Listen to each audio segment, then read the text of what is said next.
they don't hear us. No, Tiana? Tiana? She's mute. Excuse me, they can hear you, Yes. Alessandra, they can hear you. Okay, good. So good morning, everyone who's getting connected. So I think whenever you guys are ready, maybe, we just wait for 12 sharp and I'll do my short introduction of all of you, and I'll leave the floor to these fantastic speakers. Good to see you, Olivier, Sarah. Hello. Hi everyone. Hi, good to see you. How's it going? Good, very good. Good. Good, thank you. Excited to be here. So whenever you want, Tiana, just give me the go ahead, yeah? Go ahead.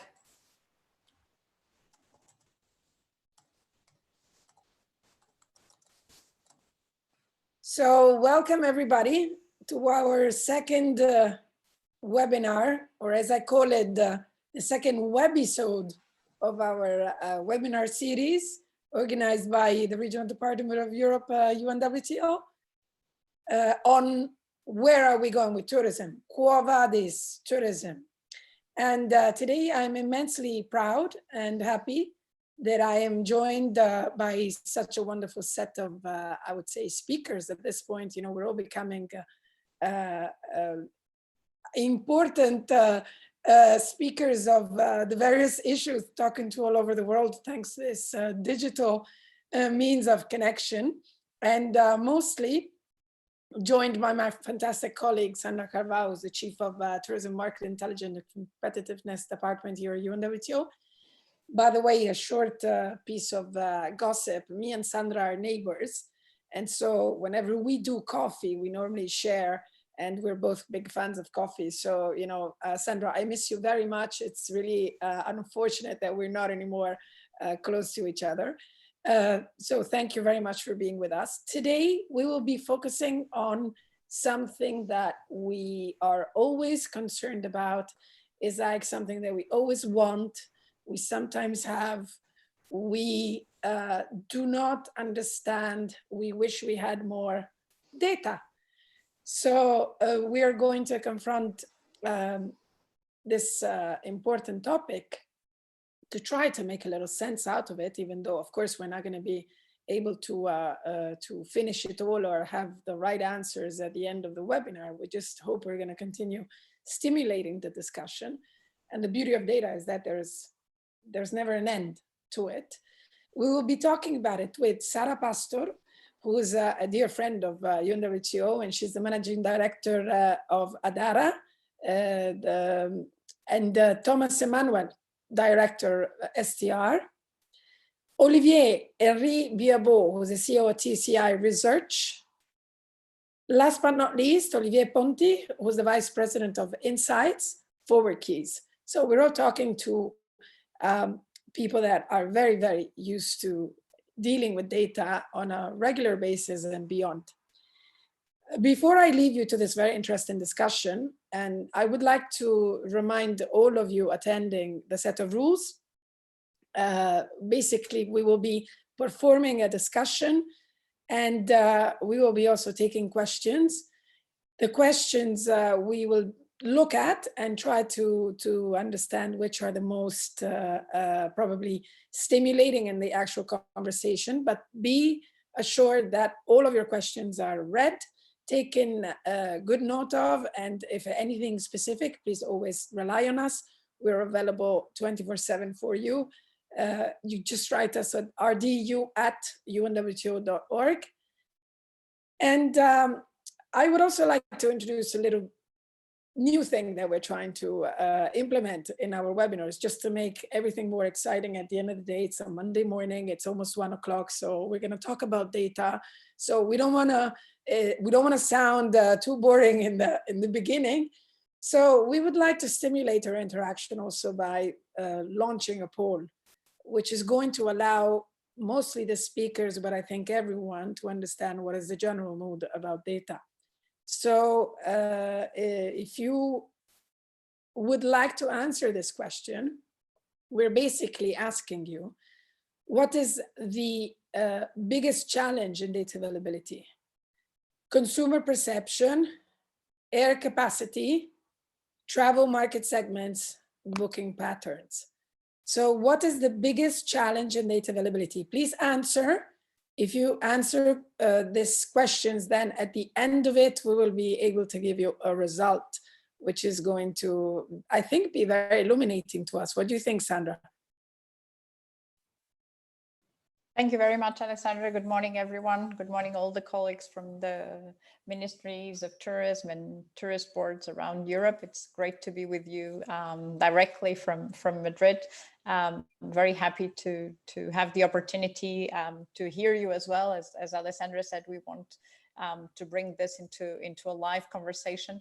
And I think most of the people who are now voting, and you're probably looking, will share the results. And I think most of our challenges is really to understand what's happening in the minds of consumers at this point in time, and how they will reassume or not, what factors will trigger the reassuming of their confidence, and we're back to the market. So for the moment, the pool is going well, Alessandra. So if you want, we'll start with the presentations, and then we can share the results when we finalize. Indeed, Sandra, the floor is all yours. I just want to share with all of us listening and with our member states that I really thank, as you said, for always participating and attending to the events and supporting us. We're really, really grateful.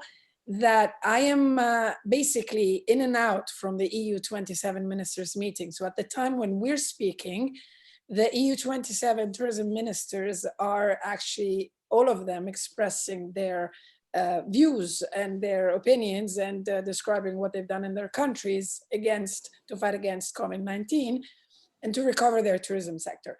And Sandra, you'll be pleased to know that if I could do a very short mathematic poll of what I've heard so far, I would say that at least 40%, which is not a huge percentage, but for data is always important, mention specifically that they need data. And there's still 10 ministers to speak. So this percentage might even increase. And I think this is also very reassuring because, of course, data is not just in the hands of the private sector. Data most of the time needs to be used by governments to actually design their strategy and then implement it. So having said that, good luck to the continuation of the presentation. I will be very honestly out of it for 20 minutes until the EU ministers finishes. And then I will join you again, and I'll be there taking notes of all the beautiful presentations that you'll be sharing with our friends. So thank you very much. And how's the poll going, Sandra? The poll's going well. We have 14 out of 23 participants voting. So the ones who haven't, please do vote. And we have, for the moment, that the biggest challenge in terms of data availability is with 73% consumer perceptions, followed by travel and market segments data with 40%, and then booking patterns. So I think the biggest challenge is really to understand how consumers are reacting and how consumers change their views in the different markets as well. Okay, so then I think that's already a good enough input, Sandra, but that is also what you've been. Oh, I think we have Alexandra freezing. Highlighting a lot in the. I think Alessandra's connection is having a hard time. So Alessandra, I will take it from here and continue with our presentations, and we will welcome you back in a short while. Thank you so much, Alessandra. Thank you to our speakers. As Alessandra mentioned in the beginning, we have with us Olivier Ponty from Forward Key, Sara Pastor from Adara, Thomas Emmanuel from STR, and Olivier Henri Baudieu from TCI Research. We're going to be talking about information on booking patterns, travel sentiment, air capacity, hotel performance, all indicators that will allow us to have a more complete view of the impact into the different industry parts of our sector. But before we do that, I'd like to set up the discussion with sharing with you how we've been looking at it from the side of UNWTO, sharing one of the biggest concerns and challenges that we faced, which is obviously we leave a situation of uncertainty. And I think this is probably the more difficult part in data and now having a real idea of what's happening on the ground with so many different informations weekly coming out. We know that almost 96% of all destinations are actually closed, but how this will evolve, this is one of the biggest challenges that we actually face. Just to share with you very briefly, UNWTO, for those who are not familiar with it, is monitoring on a weekly basis how many and how countries have introduced travel restrictions. And we have seen in the last report that around 96% of destinations around the world have actually introduced some kind of restriction. This percentage has probably increased over the last week, which means that we are virtually on a lockdown in terms of travel and tourism when it comes to international travel. This has evolved very quickly. As you can see, in a month's time, this has spread mostly from Asia to all the world, impacting regions obviously in a different way in terms of international travel. But for the first time globally, we do see that all the regions are totally closed. From our side, on 24th of March, we did a preliminary estimate on how much we would see the impact of the current crisis on international tourism, and we pointed to a 20 to 30% decrease. I must say that when we did so, we thought this was rather a pessimistic view. And what we actually see at this moment, and we're currently revising to ensure that we can already take into account the data of the first 3 months, because those would be data which are coming already from the countries, is that obviously this estimate will have to be revised downwards. But even if we would take this, and this is the point that I'd like to share with you, is that if we go back a 20 to 30% decline, obviously something unprecedented compared to previous years, but it will take us, and this is one of the key points I'd like to share with you today, it would take us back in terms of volume to the level of international tourism that we have seen 7-8 years ago. So when you think about recovery, this is an important point, because we will start with a volume that is 7 to 8 years below what we had in 2019. So this, coupled with probably an economic downturn that we will see in many source markets, plus the measures of social distancing that will need to be installed in many destinations and many facilities, will bring us to a total potential of international travel, which will be far, far from the levels that we had seen. The same applies to exports, and this is a very important point when we talk particularly about the fact that we will see probably within the recovered domestic markets being the first ones to take the lead. This obviously is a major challenge for those destinations where the domestic market is smaller and where international tourism is a huge part of the balance of payments. If we look at our estimates globally, this would mean that we would lose at least 1/3 and probably much more than 1/3 of the $1.5 trillion that tourism generated to the balance of payments last year. When we look at what has happened, and our panelists will share with us in detail what is happening currently in the market, we see that the International Civil Aviation Organization already reported the data for January to March, and then We already see the impact of the crisis in Asia Pacific in February, almost more than 30% down in total capacity. And obviously in March, we're talking about capacities that go down between 30 and almost 50%, which in April will probably reach levels of 80 to 90%. The same when we look at the estimates by IATA, their forecast on air passenger by the end of 2020 estimates a minus 48% in all regions. This obviously will be very different between domestic and international travel, where we'll probably see domestic slightly better than international. So we will be talking about minus 50% around in terms of passengers flying in 2020.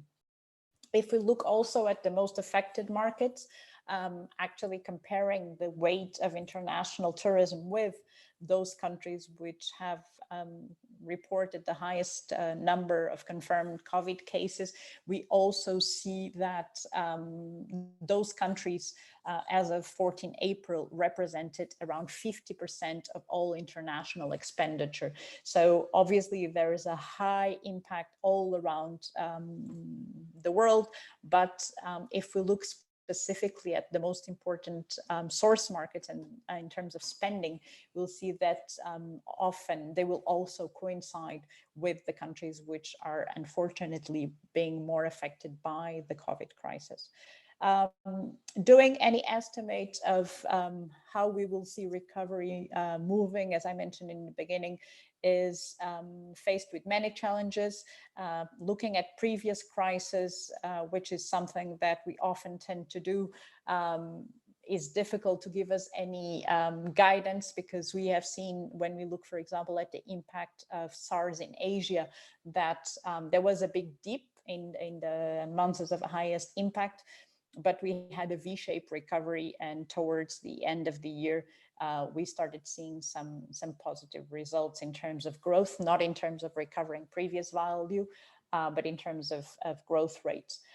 When we look at the economic crisis of 2009, we also see that obviously the impact was much lower in terms of decrease, but the length of that impact was higher. I'd like to finish by focusing on the months that actually took the different regions and the world to recover from the crisis in the past. And if we look at SARS, for example, we see that it took around 11 months to see some numbers coming back to previous SARS situation. I'm talking about international tourism globally. In the impact of September 11, it took as much as 14 months for the world to recover, and the global economic crisis, it took 20 months. But the most interesting thing is when we look specifically at the regions which were most affected, considering that this crisis is having a much higher impact, the Americas after September 11 took around 3 years and a half to actually regain the same levels of arrivals that it had previous to 11 September. It's important to note that apart from the impact of 11 September, there was also the impact of the economic crisis and also of SARS in 2003 that compounded this level of recovery.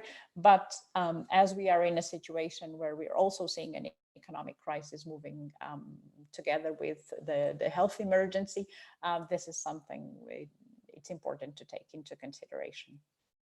Finally, as I mentioned, the different types of crises have shown different types of recovery times. The one which took the longest was definitely the 11 September attacks in the Americas.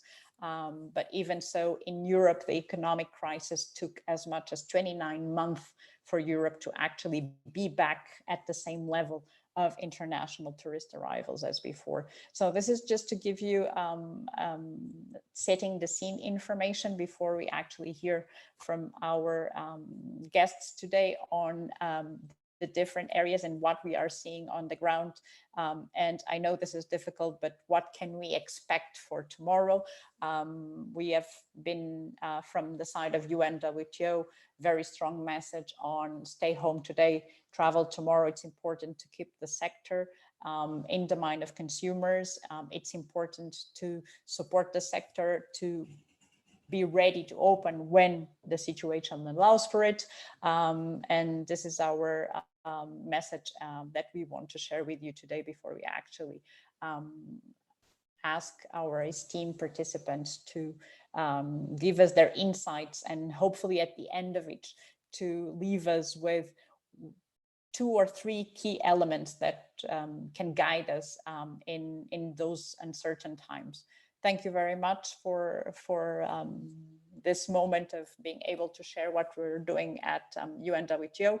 And without any further ado, I'd like to ask Olivier Ponty to take us through what is happening with airlines, what is happening with bookings, what are we seeing in that area. Olivier, the floor is yours.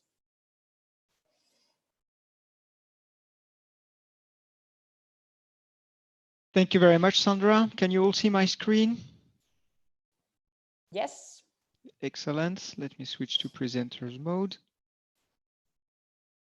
Very good. All right. Good afternoon, everybody. My name is Olivier Ponty. I'm Vice President for Insights at Forward Keys. For the participants who wouldn't know Forward Keys, we're experts in air travel. So we basically use different data sets to monitor the various steps of the customer's journey, from the searches that people make online prior to their booking a flight via meta search engines, to the air capacities that airlines put on the market, to the actual bookings that are made and the tickets that are issued, which gives us a global picture of direct and indirect bookings.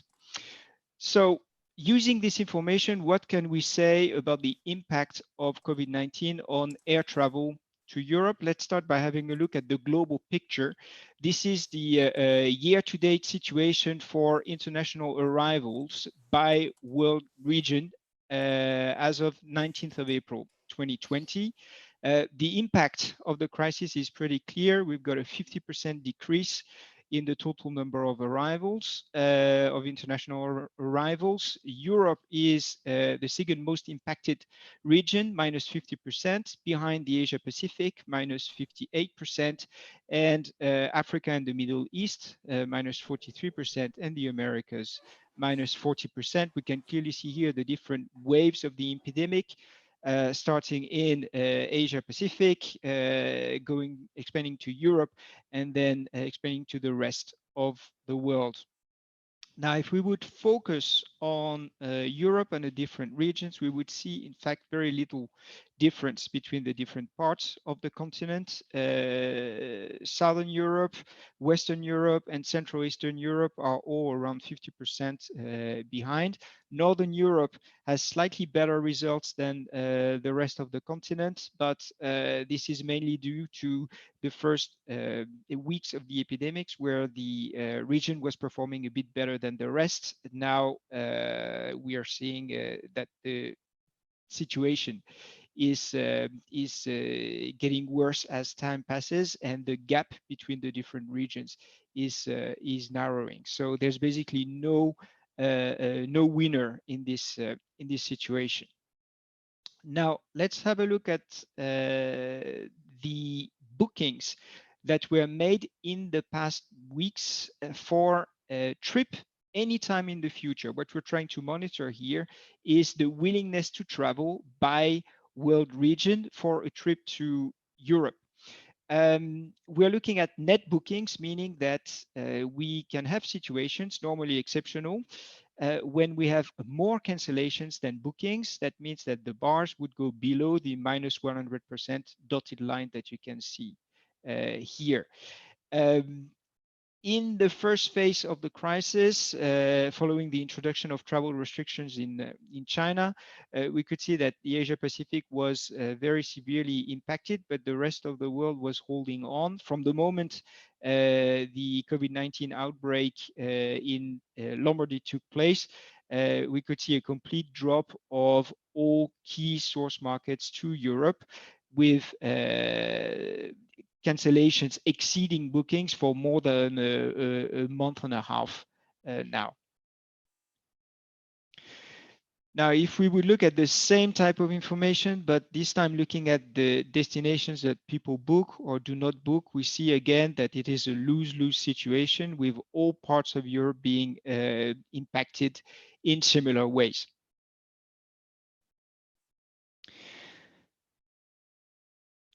If we look now at the situation from the supply point of view, that is air capacities being put on the market, we can see a clear pattern here with seating capacities being very significantly below 2019 levels, actually just a fraction of what they were, less than 10% of the total international seating capacities that was on the market just a year ago. At this stage, it's really difficult to know how many of the airlines are going to get across this crisis. It's very, very tough for airlines, and it's very likely that a number of them will go bankrupt before this crisis is over. That means that the landscape in terms of air connectivity will be very, very different after this crisis than it was just a few weeks ago. Definitely something to keep monitoring. Looking at the status of travel restrictions in Europe, well, Sandra, we saw that on your map just a few minutes ago. The world is in a lockdown, and Europe is no exception. Most of the destinations are either completely closed with a complete border closure or partial border closure. The conclusion is that at the moment, Europe is definitely not open for business. Looking ahead and specifically at the summer season, which is key in general, but will be key for many tourism professionals in the current situation, the outlook is pretty grim, with all key destinations in Europe being between 50% and 65% behind in terms of bookings. Italy minus 64%, Spain minus 63%, same thing for Switzerland. The situation is pretty bad. It's likely to get worse as the bulk of bookings for the summer season is yet to come.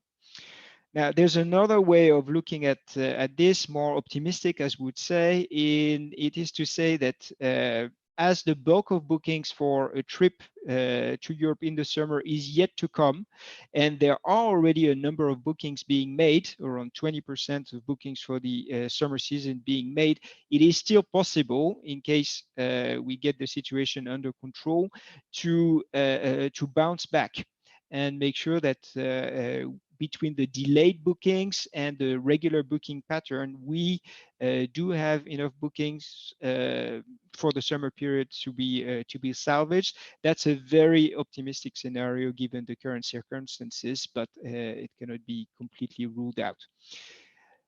I'd like to finish with a positive note, and it's the fact that even though people are in a lockdown, even though, as we've seen, people are not booking trips for the future, they are still looking for their future trips. When analyzing searches they perform on meta search engines, we see that they tend to perform less searches for Q2 and more for Q3 and Q4, relatively speaking. And interestingly, a lot of those searches are for regional destinations, but more than in the past for long-haul destinations. Here, what we're looking at are searches performed by Italians 1 month into lockdown. We see very similar patterns for French people, from Spaniards. We did the same in Asia with Japan and South Korea. It seems to be a general trend, let's say, as people are not booking, they're dreaming about their next trip, and they're dreaming big. So I think this is interesting for all destinations. It means that there is still room for marketing campaigns, mainly inspirational marketing campaigns about dream trip. Now the question is, how much of this dreaming will be left when we get across this crisis and people start booking again? But that's something we will keep monitoring in the coming weeks. Thank you very much for your attention, and over to you, Sandra. Thank you very much, Olivier. Thank you for sharing the information bookings. We've seen how the situation has evolved and how we're probably at 80% decline at this moment. Also important to look at how people are looking into bookings, as you said, probably very much dreaming and looking for that trip, which will be very limited by the measures that will be implemented by the different countries. To complement that information, I'd like to ask Sara Pastor from Adara to share with us their views on how consumers are performing online in terms of air transport, but also hotel searches to give us an idea of where we are and what can we expect, especially in the short term. Thank you so much, Sandra, and thanks for inviting me. I really look forward to the discussion afterwards with all of you. I just wanted to double check. Can you see my screen? Yes, working well. Perfect. Sandra said, I'm Managing Director for Destinations Europe at Adara. For those who doesn't know about Adara, we partner with travel companies from the different verticals in the industry, from meta searches, OTAs, GDSs, hotel chains, airlines, airports, etc. And we gather information of what travelers are searching, booking, and loyalty program. Just for you to picture the amount of data that we see more than 900 million travelers per month, which is a lot of travelers, but I always say that big data per se does not mean anything. It's just a lot of quantity of data. It's how you transfer that into intelligence. And today what I wanted to speak to you about, it's identifying that inflection point, as Olivier also has shown you in terms of airlines, but also from the accommodation and hotel data, and how that inflection point can suggest that it's a moment for us to act into our recovery plans.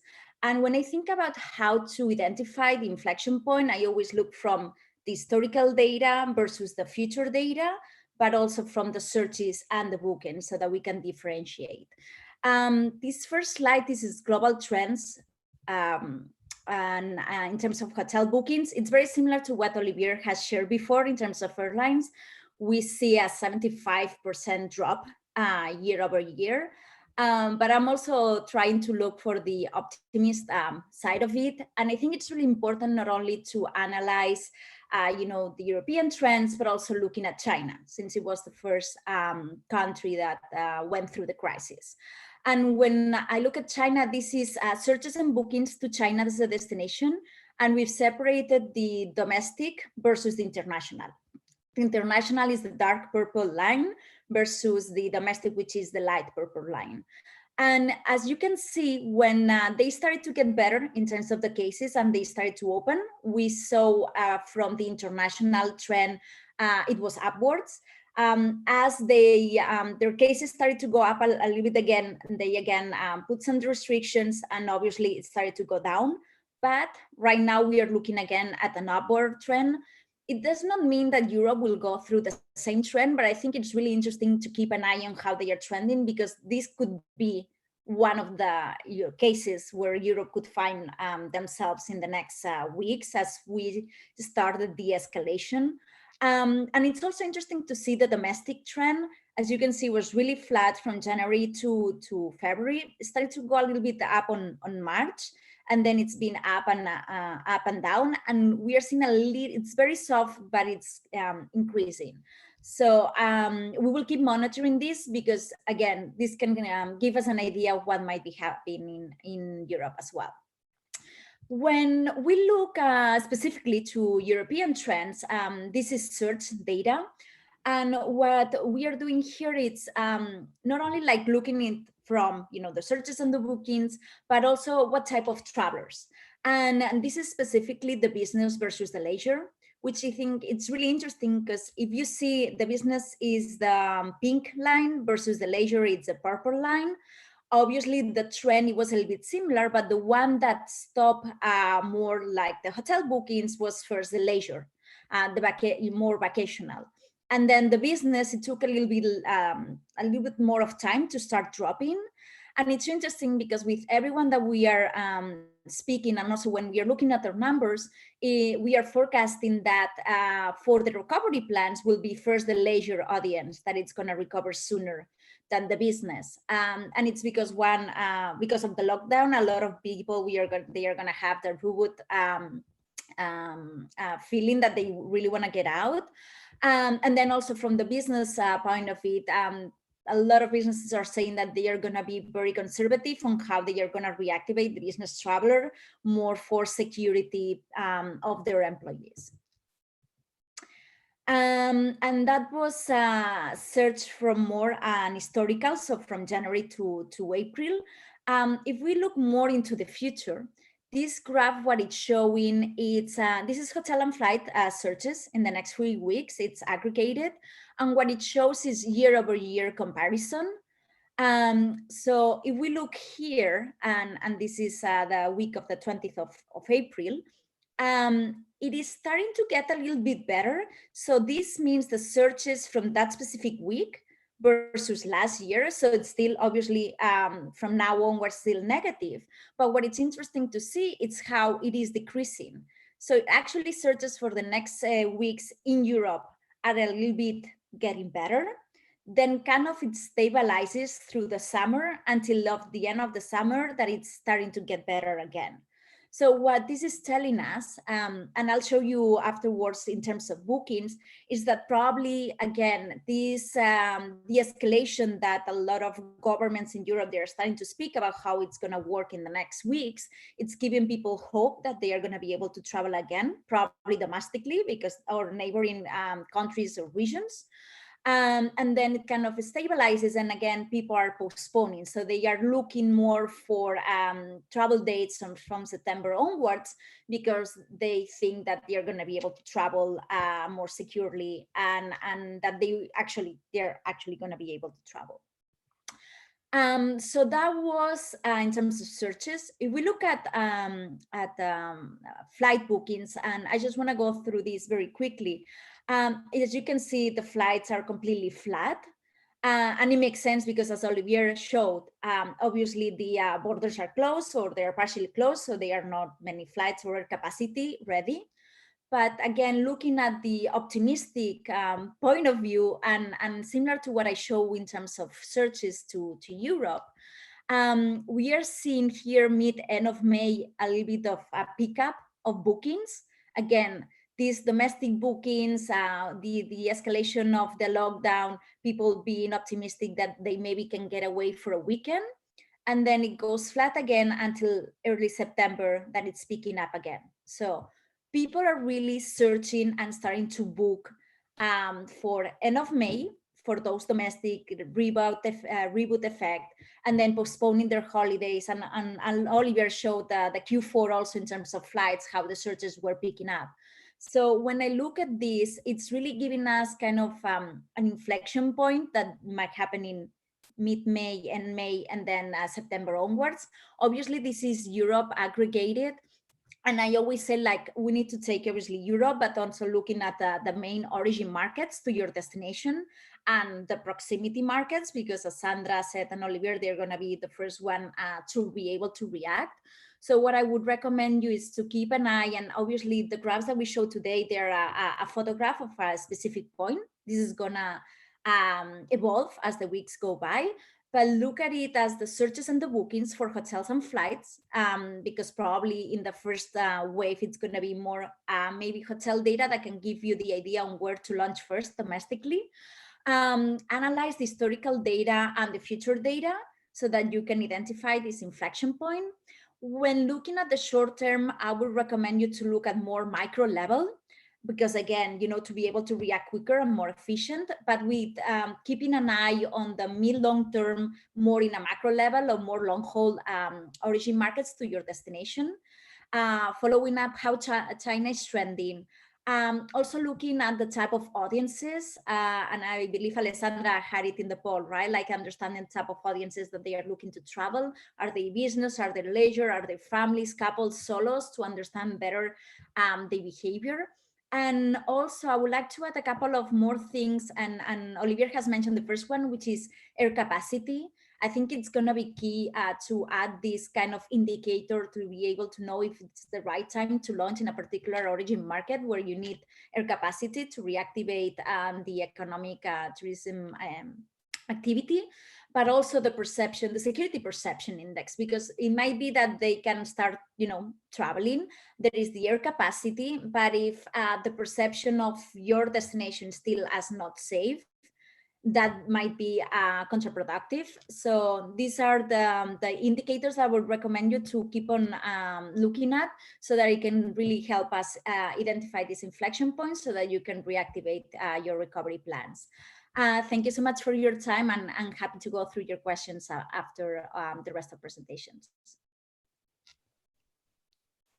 Thank you so much, Sarah. Thank you for sharing that information, and also very interesting point, the inflection in September, October in hotel searches. So hopefully it will be a sign that the markets are starting to look into after summer and after the lockdown to have some reactivation. Also, an important point that Sarah mentioned is the air capacity. As Olivier pointed out, we will probably see many of the airlines, not only in terms of obviously the economic impact, but also some of the measures that might come into the market that will limit the capacity. So it will be very important to know which capacity is available where. The challenge at this point is obviously even airlines have difficulty in being able to plan for that capacity, not knowing exactly what and when we will see a change in those travel restrictions that we have shared.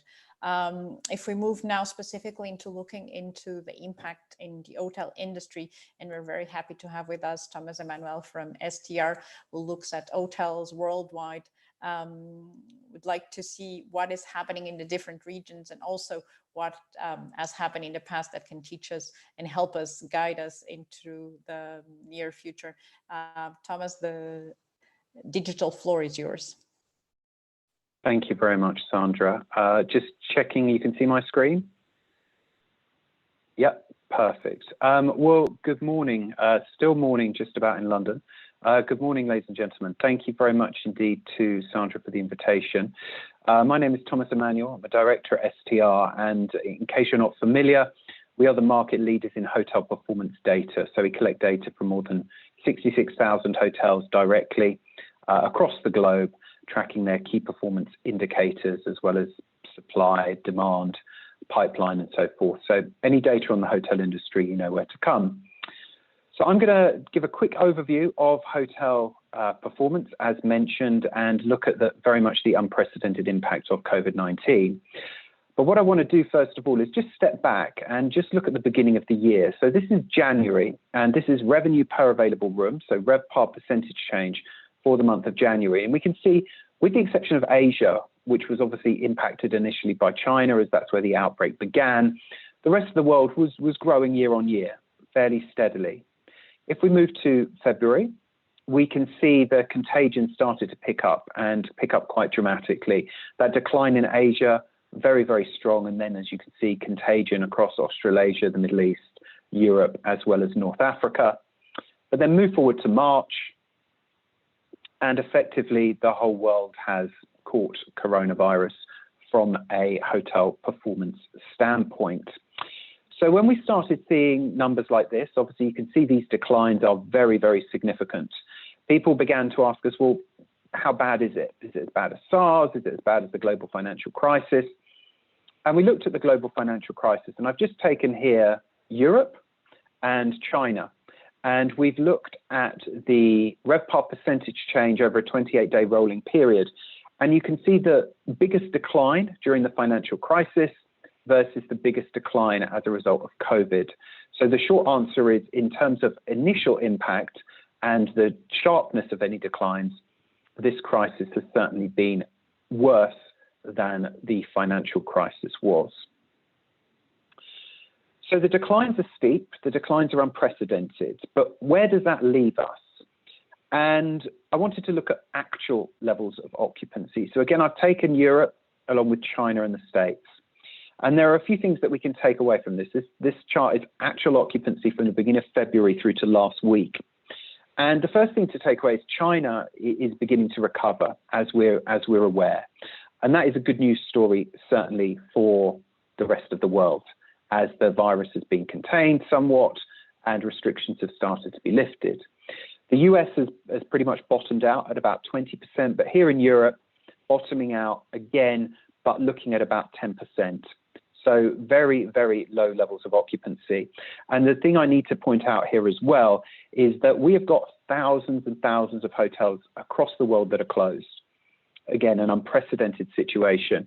And this data is just looking at those hotels that are actually open, so the occupancy of those properties. So if you were to look at full supply and take that into account, the numbers that we're seeing today would be significantly worse. So the knock-on effect from those occupancy declines, of course, is revenue. And this is the rooms revenue drop from the start of when occupancy started to decline. So you can see there, China about 2 months ahead of Europe and the US. But again, if you look at Europe, rooms revenue declines year on year of more than 90%. So significant, obviously, economic impact from a hotel perspective. And if we look then, drill down at Europe a little bit more and look at some of our key cities. And again, go back to January. It was a pretty good picture once again off the back of a strong 2019. The markets that were suffering were generally suffering because of new supply coming into the market more than anything else. But then if we look to February, again, that contagion starts to spread a little bit more. Obviously, Italy was already in the grips of the pandemic by now. But note as well Barcelona, that 27% decline, the first major event to be cancelled, of course, the World Mobile Congress, and the impact on the Barcelona hotel industry, very, very stark there. And then move forward to March, again, some very, very scary numbers, candidly. And bear in mind, of course, not all of Europe was under full lockdown from the beginning of the month. So I would expect to see the April data, once we finish the month, to look somewhat worse than these unprecedented figures. I wanted to bring you an update from last month, and I'm sorry, this for some reason isn't showing properly, but this should show, sorry, it's the animation, apologies. You can see there, this is last week, occupancy for last week, and the year-on-year decline. And again, some quite stark numbers. Again, note the global impact of it. But if we look at Europe, you can see the majority of those countries which are most affected from an occupancy perspective are here in Europe. Very, very severe declines. And if we look at the actual performance for some of the key cities, you can see London's holding up a bit better, about 18% here in London, but otherwise between, well, 2 to 8% for major capital cities. Quite unbelievable numbers really to have to bring you. But to look forward, STR don't just track historical data, we also have business on the books data. And this is showing you the forward occupancy as of last week, so the business on the books for a selection of key European markets. And what we can see here is there's obviously very little for April, but we're starting to see small amounts, but only really very small amounts on the books, building up to summer a little bit. So that raises the question, are we starting to see a recovery? Well, we would say not yet.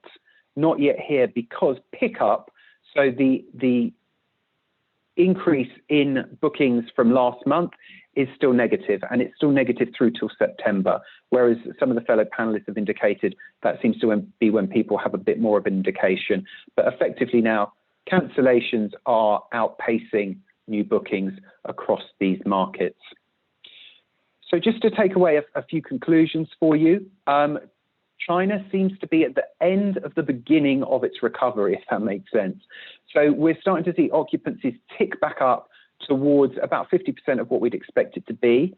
Most hotels are now open again in China, but this is very much driven by domestic demand and predominantly leisure demand as well, which I think is an important point to take away when we think about how Europe may follow.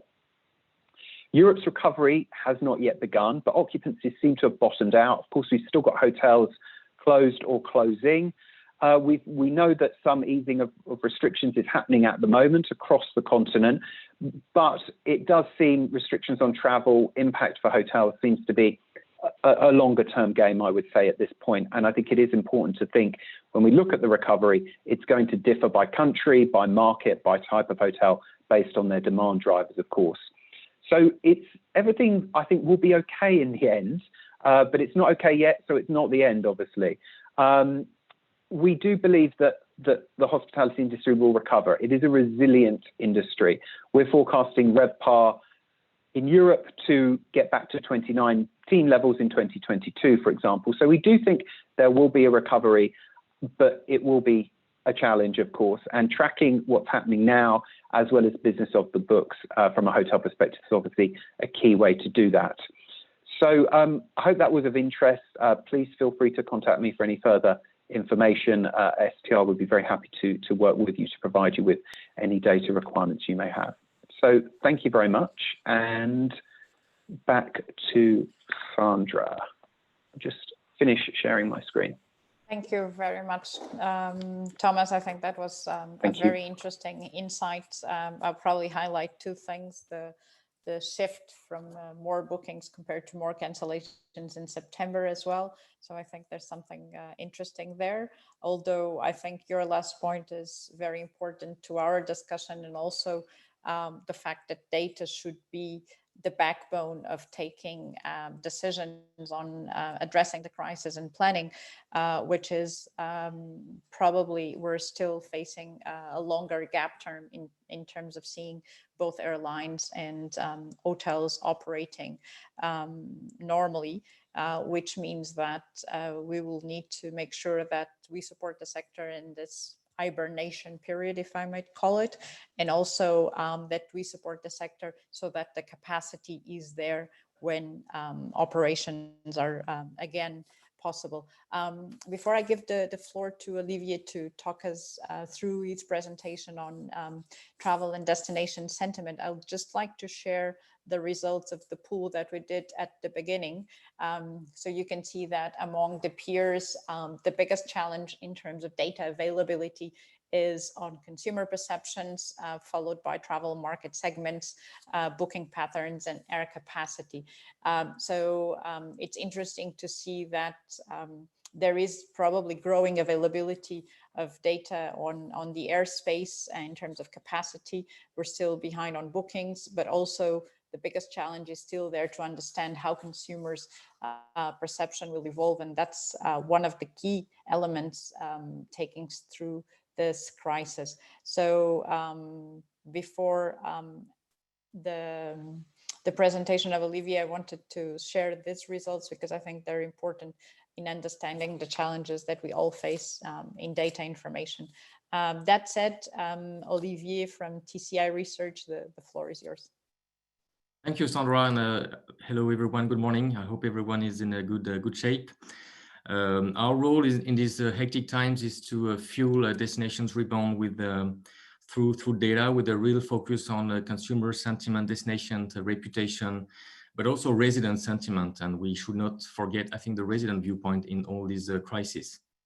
The starting point is behind economic impact, there's another battle going on, and the battle is about reputation. Through what we hear in social conversations since January, there's been so much damage about travel and tourism overall, so much damage about reputation of some destinations. So looking forward, it is likely that travelers may, if they have choice, if they can travel again soon, they may favor the destinations which might have been, less impacted than others. So of course the sentiment can you see the screen now? Yes? Yes, it's working perfectly.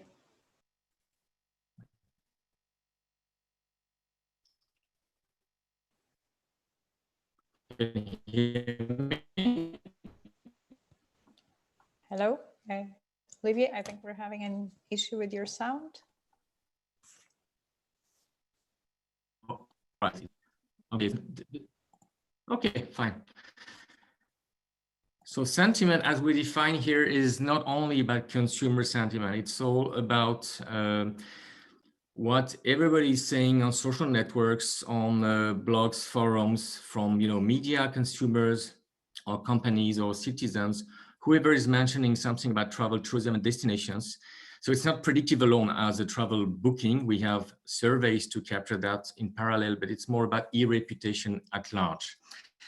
And if we look at all the conversations from the beginning of the crisis, it is something like 1.3 billion COVID-19 related travel conversations spread over the world. And we know about, the film, it started early January with the problems in Asia and China mostly.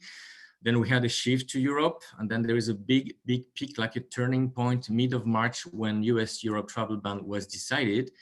And then till then, confinement and stay at home and all these domino effect with massive numbers of negative stories about tourism bashing, tourist traps in hotels, in crews, in airports, tourists like a super spreader causing a lot of damage in their home country, holiday dreams becoming nightmares, and destinations which have been described as epicenters of the virus.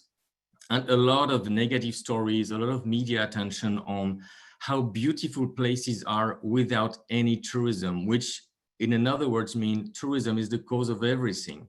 And a lot of disrespectful also behaviors from tourists versus locals.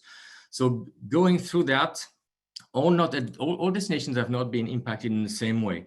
And if we look at Europe at first, comparing with maybe two other iconic big destinations in the world, so China and the US, Europe e-reputation has been damaged, but a bit later, more late than the other continent and regions, but it's been impacted very hard. Today, and especially since the travel ban was in place, it's been massively hit. Here you have an index which reflects the polarity between positive and negative posts and conversations about the destination in context to travel and tourism. So Europe has been impacted later in the film and then the sequence, but it's not been impacted less than other destinations. And the very last figures we have from last week tend to show there is a slow recovery, but still Europe, as well as China, as well as the US, are kind of in a very negative sentiment. And of course, I would say you probably heard that from all the media attention and through social conversations with friends and families. Not all destinations have been impacted in the same way. And looking at, for example, Greece, Italy, France, and Spain, whereas a country like France, which is #1 still in, well, used to be #1 in visitation, has been relatively spared. If you compare Italy, Spain, and Greece, thinking about if there is still a chance to book your August or September holiday sun and sea this summer, who knows, it may happen. If it happens, people probably in their mind will have more chance to choose Greece instead of Spain or Italy, because Greece have been relatively spared in terms of reputation. So what it means for these kind of indicators, it means for the next sun and sea, what would I choose, by the way, and which influence from the sentiment. What other another key learning we understand from social conversations is that there is no particular sector or segments or verticals which have been spared by negative reputation. We have heard a lot of problems and a lot of negative stories about very small destinations suddenly on the international map, such as big destinations, but also cities, rural destinations, beach holiday destinations, and also ski holiday destinations. And there we've just, looking at the exercise of comparing the topic about skiing in Switzerland compared to skiing in Tyrol. We know from those data that probably Tyrol, which have been so much damaged, and if you see that article from CNN saying how an Austrian ski resort helped the coronavirus spread across Europe, it's really bad. And what it means, it will take more time for Tyrol to recover the full brand equity and appeal and attractiveness and health than probably Switzerland. And another aspect which is quite important to understand from a DMO point of view is that not all sectors and verticals have been damaged in the same way.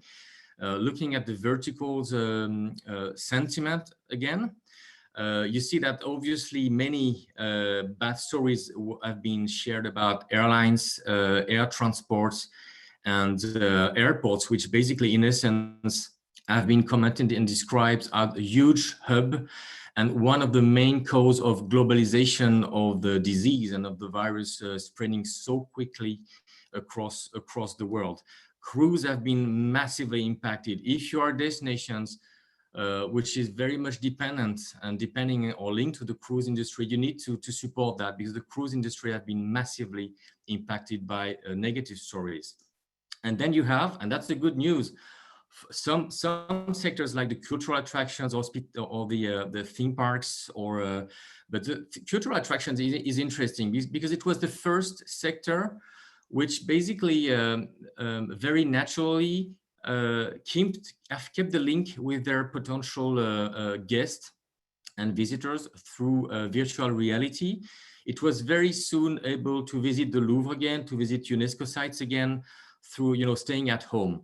So what it may mean is that people in the close future would be maybe a bit more willing to imagine visiting again the Louvre rather than visiting again Paris. So from a DMO prospect, you know that some of your very iconic cultural attractions are good ambassadors and good verticals to recreate appetite for visiting your destinations. And for the hotel industry, it kind of resisted quite well, but today it's a bit, under the fires of quite negative stories about either tourist traps or refunding issues or illegal booking. So some hotels continuing, booking where it's supposed to be illegal, or risk of contamination and so on. So the hotel industry and accommodation industry overall is also quite in hard times. So I will leave you with a number of key learnings, not 12 of them, because Sandra asked to only choose 3 of them. So maybe for Europe in particular, I would spot 3 of them. The first is the domestic versus international trend. There is a growing consensus that indeed people will start visiting again around them in their own country. But then maybe there is some elements showing that in Europe, the idea to travel again in Europe abroad will probably be easier compared to traveling again in Asia tomorrow. That's what the sentiment is saying. But the fact is, when we talk about domestic demand, to us, it means a lot of domestic forced demand, because as we speak, it's still impossible to plan very short term because basically borders are closed. And we cannot find any airlines to have your summer vacation. So the share between forced demand and real demand tomorrow, people are saying, okay, I'm not going to travel too far away because I'm scaring or whatever. Today, it's still a forced demand, and no, it doesn't mean people are not going to be willing to travel abroad, even long haul in the near future. Point number 2 is about the residents. I mean, obviously, all destinations are focusing so much about attracting in the future, when it's possible again, visitors. But make sure that your residents are still on board, because tomorrow the first visitors to come back in Europe probably will be from Asia.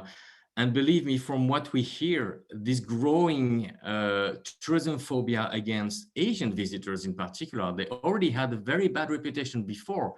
And today they will be seen as potential risk of contamination as well. So the living together between residents and visitors, but also between visitors together from various parts of the world, it's a completely new story. And so there is no point to continue just doing promotion without doing, the resident involvement in your destination planning, even in crisis management, when of course you look for the numbers and you look for visitation first. And the last thing is about the staff. What we've heard from social listening is that the people in frontline, the staff in information centers, the tourist guides, receptionists in airports, hotels, they will be the one first in contact with your new visitors tomorrow. And they will be the one that need to be trained. They need to be the one giving the right information at the right time. So your front line as a DMO should be very much part of your strategy of rebound, because it's a physical contact that people will have with them in the future. So, you know, behind the statement, behind the information that officials will say, which, by the way, people are having some defiance. There's a drop of confidence about the statistics, about the risk management. You need to make sure that in your ecosystem of destination, the frontline will be extremely well trained, and the one in charge of reinsuring tourists, whatever you're going to do in terms of sanitary certifications or whatsoever. And your sentiment and appealing and let's say the safety perception in terms of sanitary conditions will go through those people more than through whatever form of communication. So that's the three, let's say, key learning that we can maybe share with DMOs today, as well as having a very close focus on the destination, or on the verticals of your destinations, which have been massively damaged.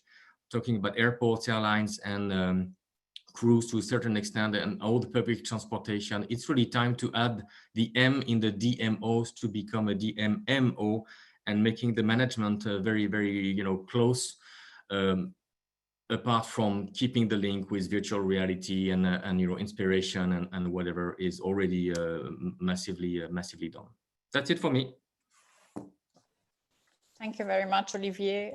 Thank you for giving us that perspective on how the conversations online are focusing on tourism. Probably two key things, I think, the point of residents' perception. Also, this will be very important as destinations open up. How will residents perceive that openness as well? Hence, how will they welcome new travelers? That's an issue of perception that needs to be kept in mind. And the second one, I think your point on what can DMOs communicate at this point, and communication positive stories of solidarity, of how the sector is supporting the emergency, also is very important, beyond the tourism communication per se, to keep the dream on. As you mentioned, and it's been mentioned by many experts, the perception of the destination will be highly impacted by the perception of the management of the crisis. So those positive stories happening at the destination, especially in many countries, hotels and tourism providers are supporting the sector in fighting the pandemic. And those stories are also important to share at this point. So with that, I think we want to thank all the speakers. They're here with us for questions, but I think we had a very comprehensive overview of what has happened since the beginning of the year, how we've seen air capacity, bookings, hotel capacity and income being affected, especially in March, and probably how those trends will be exacerbated when we see the data for April. We also saw a little shed of light, I would say, in September data. Obviously all dependent on how the measures impacted by the different countries will be developed in terms of opening up, but also in terms of implementing systems that are aimed at increasing that consumer confidence in traveling again. That said, Alessandra, I will pass the virtual floor back to you to take us through the seminar. Thank you so much, Sandra, and thank you very much for everybody for this very insightful and interesting and dynamic interaction of, I think it was way beyond the data. I mean, it's really a lot of food for thought, and a lot of reflection is going to come out of it. I was just taking a look in between EU27 and us at all the questions that we're receiving to all our viewers on YouTube, and thank you very much. We have almost 300 people logged in, and people kept on asking a lot of questions. Of course, it's difficult to summarize them all, but some of them were really pinpointing some of the things that we are also discussing at UNWTO level. But allow me to start with the first comment, which was a little bit funny, that by Max, who said, that these data are absolutely impressive, fantastic, but depressing at the same time. And that's, of course, I think that goes with data, but it's like you want to know or you don't want to know. So, and there's also, Olivier, another specific question coming from the audience directly to you, referring to the last presentation, if you have any data sentiment on the trains as well. I think, I don't know if you have an answer now for that, or if you want, we can put you in touch directly. One thing that everyone is asking for is to have the majority of these documents either available or summarized somewhere. They're all wishing to take it forward. So definitely at the end of the webinar, we will let you know where these is available. As I said before in the chat, the majority of the documents that Sandra presented, but beyond as well, are all available on our website, free to download, free to see, free to interact. Now, I would, Sandra, what do you think? Shall we go for the second question of the poll and get our member states excited a little bit? Because I'm really happy for their participation, but we need you to come up with questions. I hope you're not too overwhelmed with all the things that, all the findings that came out. So I'm going to launch the second poll, which is very, very easy. And those watching us in YouTube, of course, cannot participate to the poll, but the ones who are participating to the poll are actually the member states representatives. So they will be a part in the cause of this question. And the poll is very simple, is does the public and private sector, according to you, share enough data and insights? Now, beautiful. The first question that, the first answer that came in is a straightforward no. And definitely public-private partnership is something that is going to be crucial, I think. What do you think, Sandra, in this recovery? Yeah, I think that's one of the points. And I think also from a country point of view, and this is something we've seen in our own data, is how do you create an integrated market intelligence system that allows you, first of all, to track such a diversity of data. We've seen here in the last 45 minutes data from different sources, from different indicators, different source markets, different travel segments. How do you build your own KPIs, and how do you follow them in a way that actually can help you take the necessary decisions? And I think this is probably one of the learnings, and I hope one of the investments that national tourism administrations will do looking towards the future of having those kind of systems in place that will allow them actually to monitor in crisis moments, but also hopefully when the operations are going normal. We do see that as a sector, we're still a long way to invest more. Both public and private sector. I think we can't expect this to be a fully public sector investment, because at the end of the day, it's something that benefits the private sector in the destination as well. So there has to be a coalition of efforts to build those kind of systems, and then obviously making that data available to all. I think also to Alessandra's point, for the countries from Europe who are with us, we're happy to take your questions on the chat and transmit them to the speakers. And if Alessandra allows me, I'd like to ask also the speakers, because they've worked with several DMOs, what are the challenges they see themselves when working with destinations in that integration of information?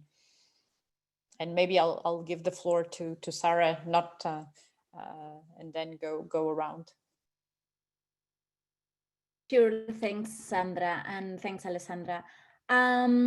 Actually, and with Olivier here from Forward Keys and some other colleagues, we've speaking about this, that in the last years, what we've been trying to do is educate destinations to leverage big data and technology, so that it can be an enabler for them to become more sustainable and smarter destinations.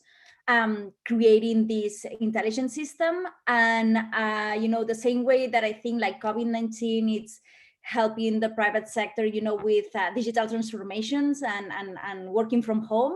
I think that this will also help destinations and governments to see the power of data. Because it's really like for those who have never seen me spoke, I always use like a 3-step process. That it's super simple, but even if it's simple, still it's not yet very adopted by organizations. And that would be the key 3-step process for destinations to become, and I'm not sure who mentioned it, but moving from promotional to more management boards and entities. And I think it's the first one, it's the learning, like being able to learn from data and analyze the action and then the measurement. And I want to think that, the situation that we have now, it's actually now opening more destinations to come to us and other colleagues in the industry to ask about how they, what kind of data they should be looking at, how they can gather that data, how they should be analyzing it, but not just for this purpose of this crisis and this month, Sandra, as you were saying, but to be able to create this intelligent system that it's going to accompany them as they move, to, as they said, more management bodies instead of promotional bodies. So I think I'm seeing an inflection point as well in here. On how they are looking at data and the value of data. Thank you very much, Sarah. Yes, Olivier? I'd like to react to what Sarah just said, and as Sandra as well say, well, we've got comments saying, well, this data is completely depressing, and it's true, but at the same time, the fact that we have data is a major step forward compared to the previous big crisis we've mentioned earlier during this session. Think of SARS 2003. We didn't have data like we have now. This is the age of big data. We've been talking about it for a long time. It's at our disposal to monitor this situation, see at a very early stage inflection points in ways that we were unable to do just a few years ago. So yes, the data is depressing, but in the meantime, if you're able to see as soon as there is an inflection in the market, that there's some movement in a specific part of the world, people are starting to search more for their future holidays, and what kind of destination they have in mind. The status of connectivity. Well, you have a pretty good idea of where you should go spend your marketing budget. So this age of data empowers destination to make smart decision, and I think that's the most positive aspects of this whole crisis. It forces a lot of DMOs to be smarter in the way they use their limited budget, and it pushes them to innovate. Maybe just like for digital transformation, they've been talking about investment in big data or monitoring system for ages without having actually done it. Now is the time to do it, because you know that you'll get some good return on your investment. You'll be able to innovate and make sure that you transform insight into concrete actions. And I think that in the current situation, there's a competitive edge to destinations that are agile enough to move fast and jump on opportunities as soon as they see them. Sandra, I think you're muted, my dear. In the meantime, thank you so much, Olivier and Sarah, for answering that. In the meantime, I would take the initiative to close the poll, if you allow me. And it basically is very clear, I would say, because the majority of our member states representative answered that 82% answered that the public and private sector do not share enough data. So I think, Sandra, definitely and our pledge now for a level of data sharing that needs to be there is actually something that needs to be taken greater consideration, we believe. Just to give you a little bit of insights before allowing you to go back to also engaging with the rest of our member states and the rest of the audience. The words that were mentioned in the EU 27, which ended just 10 minutes ago, basically, sharp on time. Basically, there was a big reference, as I said before, to data, but there was also a big reference to the need of coordinated response. So the need of sharing and the need to be ready to sort of align ourselves and communicate better. So not only public to private sector, but also country to country. So we are saying that this is probably not the time to think about competition, because yes, it's true that some countries might have a little bit of an advantage compared to the others. Nevertheless, in a situation where also health authorities are saying, you know, we have to be careful because it could be a second wave coming later on in the year, it's very relevant that the data allows us, the private sector and the government, to actually take the right steps, but probably mostly into the same direction, at least at a core level. Sandra, I think Carolina Quen has, who's our member state from Andorra, decided to come forward to a question. And I think it's one of those crystal ball questions. What do you think? She's asking, according to the presentations and the data presented, will tourism not recover until September? Thank you, Alessandra. Well, I think, as you said, we're our biggest challenge at this point is really to make any forecasts for when and how recovery will take place. I think also the concept of recovery is very variable because when we think about the recovery, I think for us at this moment is probably seeing some travel movement and operations back. I will leave that question to the panelists, and I'll start now by Thomas, because we heard from Sarah and Olivier. Thomas, from what you saw, and also we were talking about the data in terms of records of hotels booking at this point, do you think that we won't see any movement before September? I know it's a hard question, and probably we're all doing our best guess at this point. I think it is a very hard question. It is that crystal ball question, as you said. I mean, when we're looking at recovery from a hotel perspective, the first thing we do think that will come back will be leisure demand, but domestic leisure demand. So that is what we think will come initially, followed by, you know, corporate transient and in due course corporate groups as well.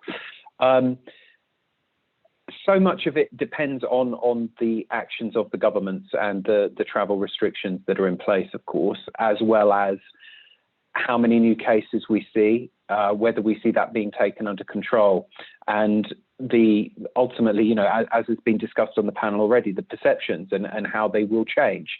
You know, I know that there's been lots of talk that I've heard, you know, baby boomers have over recent years been key travelers, you know, cash rich, time rich, but more susceptible, unfortunately, to COVID. So will there be that impact? So I think there are multiple questions, but if we look at our data, our business on the books, we do see some, but we think it will, it's only really moving positive, you know, post the summer. I do think, though, that we are seeing in China a phenomenon that's being dubbed revenge travel. And I think this is potentially quite an interesting kind of topic or thought, because people, when those restrictions are lifted, there will be a portion of people who are so desperate to travel. You know, that is the first thing they're going to want to do. So I think when we've been talking about things as well, instead of a V shape, we've been talking more about a bit of a recovery before kind of a flattening off, before again we see further recovery down the road. So I think we will see that initial impact as just humans. We want to travel, we want to experience. So hopefully, you know, within Europe, we will see those restrictions lifted, you know, and people feeling comfortable traveling within the continent anyway, even if the long haul doesn't recover so quickly. So potentially, I think that revenge travel is going to be impactful, but of course, so much is going to depend on, as we said, the border restrictions, the airlines, how quickly they come back online, as well as government instructions, and of course, how the virus pans out. So plenty to talk about, but I think, you know, that revenge travel is interesting, and will come to fruition. I'm quite confident of that. Thank you, Thomas. I think there's a very important point, and we actually saw it in one of the graphs, which is obviously that rebound and then some flattening and then a little bit more of a rebound. So I think that also from an analytics point of view, it's important, because when you start maybe seeing a rebound, you might not see it continuously, but you might see a flattening and then again a rebound. And I think just, sorry, one other point to add, just we're looking to China in many ways now, because they are 2 months ahead of us. So we're looking to China for that recovery. And if we look at the data and the hotel performance, it's markets like Sanya and like Hangzhou that are recovering and are performing that much better than the big cities, the big industrial cities. So again, just reflective of that leisure, that pent-up leisure demand, that the revenge travel aspect that I'm sure will be unleashed. We're seeing that coming out of China already. Thank you, Thomas. I think that's a point that's come out in a lot of discussions as well, that some smaller cities might recover sooner than bigger ones. And also, I'd like to make a point, because I think we've been looking at tourism data, but at the end, as you say, our performance and our indicators will be so much linked to factors like travel restrictions, like the pandemic evolution, that I think it's time that our KPIs are changed as well to reflect that. So when you're looking at data from a DMO or NTO perspective, you need to start adding those indicators as well, because they'll be critical into how we move forward. That said, I'd like to ask Olivier to comment as well on the September question that came from Andorra. Yeah, it's interesting, because as in any crisis, people need to have some sort of, landmarks, September and all this stuff.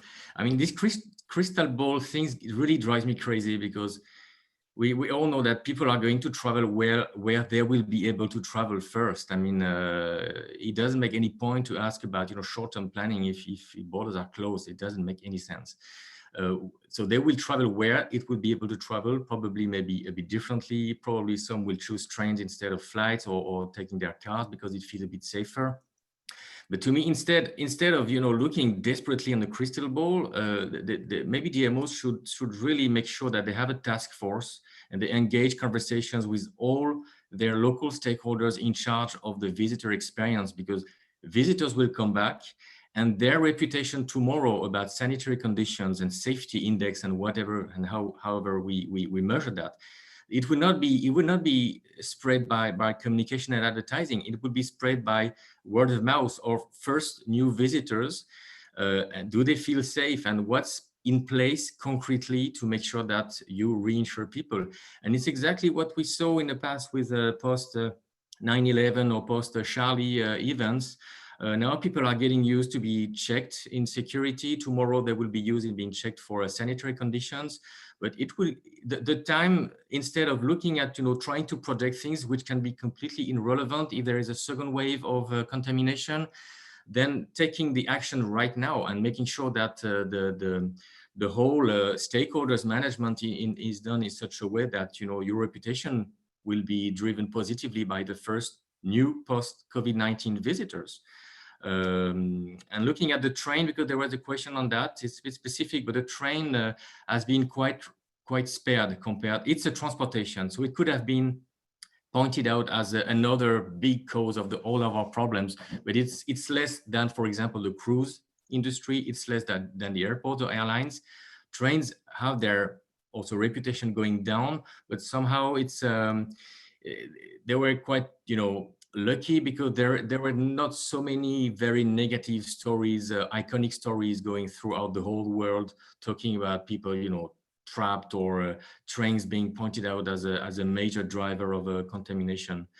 So for the train, I mean, it's obviously part of the accessibility of the destinations as well. So they will have a great, role to play. But from consumer sentiment, trains are maybe at least less at risk compared to major hubs, such as going in an airport or taking a flight. As soon as, sanitary conditions might be a bit more difficult to manage. So it's really more about management, keeping the marketing, of course, but doing a lot of spending time on task forces. Each DMO should have a task force on that and discussing with their major partners. Thank you so much, Olivier. I think that's a very critical point, is to be prepared, because we unfortunately cannot control the moment of, I call it the X factor, when will the operational part be ready to open. What we can do from our side is obviously prepared to that moment as much as we can, and keep tracking the data, also to orient our strategies and our actions to when that moment comes. And I'd like to reinforce, I mentioned this before, but I think the issue of perception and how the destinations which are currently facing those challenges manage the situation will in the short term very much impact how they will be perceived by consumers going forward. So again, how do we make sure that as destinations we can communicate with the whole government approach that as well, because it will be the whole country that will be influencing the image in tourism and in other sectors, but obviously consumer perception here for tourism is a critical factor. One last good news for you, because I think there's somebody from Portugal. There are a few brands in Europe which have already recovered or restored 80% of their brand health or brand appeal equity, and Portugal is one of it. It's not a small destination, right? So and you have all the destinations like Monaco, like smaller destinations which are still, in terms of overall sentiment, kind of relatively attractive, or not, let's say, least or less worse than the others. So there will be a rebound, at least in terms of appetite and overall sentiment. Thank you very much. I think that's before I pass to Alexandra to close. That leaves us with a good message, which I think it's people will want to travel as soon as the conditions are there. We just need to make sure that the sector itself is ready to accommodate whatever conditions, health measures allows us and demands from our sector. And I'm sure that that appetite that Thomas mentioned is there, and the sector will again rebound. We saw it in the past, and we'll surely see it now, but we need to be prepared to actually manage it during this period, and be prepared as much as we can for when that opening up comes to reality. With that, I'd like, before passing the floor to Alessandra, to close, to thank Olivier, to thank Sarah, Thomas and Olivier for joining us this morning, and we'll be happy to see some of you again as we repeat this in other regions of our world. Again, thank you for sharing the information, and thank you to all the countries that joined us this morning. Alessandra, the floor is yours. Thank you, Sandra. Can you hear me properly? Is the line correct? Because I'm having some digital hiccups. Good. So yeah, I'm of course joining Sandra in the deep gratitude. I think what's very interesting about these type of webinars, Sandra, and now we're getting used to it, is that we aim it at one region in our mind. We do a coverage on that sense, and then we get a response from the rest of the world. I would just like to quote that the participants in YouTube are actually from Mauritius, from everybody from distant countries, even from further in Asia, from South America, of course, from Europe. So this is really, really very important and very relevant. And by thanking again everybody who attended, I just would like to mention that, of course, questions keep on flowing. And bear in mind that we, as regional department, we normally have our I have members of my team in the chats that are taking notes of each of individual question, and we will try to respond to the ones where we can respond, of course. The other ones we would avoid making a fool of ourselves. I would just like to point out that some questions are also relevant to documents that, as I said before, we have published on our website. So I strongly encourage you to follow us on our social media, on Twitter, on Facebook, on LinkedIn, and to go through our website. We will try to keep track as much as possible of all the things that are happening. There is another interesting question that I would categorize with in a new area, which I will now call it the crystal ball questions, which is, I would say, in the middle, is coming from one of our member states, particularly Georgia, and is asking, in what way will the travel industry change after the coronavirus crisis? I think this is a perfect title for one of the next webinars, maybe in a month's time. I would love to take this opportunity to also congratulate you for being so absolutely precise, on time. You know, it's very difficult to manage 4 presentations of such diverse impact. So I think this wouldn't have happened without you, Sandra, and without the fantastic support of the Academy that is silently watching us and governing us.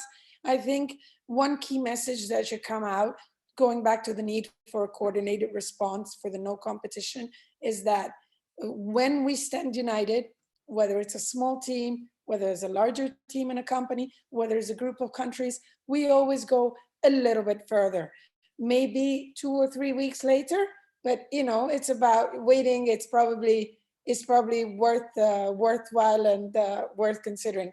Please stay with us, because next Monday we'll be hosting the 3rd episode of QUO VADIS Tourism, and we will actually be focusing on the exhibition and meetings industry, which was mentioned here and there and in one of your presentations. So once again, thank you very much for joining us. This COVID-19 definitely will have a lot of beautiful memories that we will carry with us. And I think this webinar is one of those memories. So thank you very much. Goodbye. Thank you. Goodbye. Thank Thank you very much. Goodbye. Thank Thank you you, all. everyone. Bye-bye.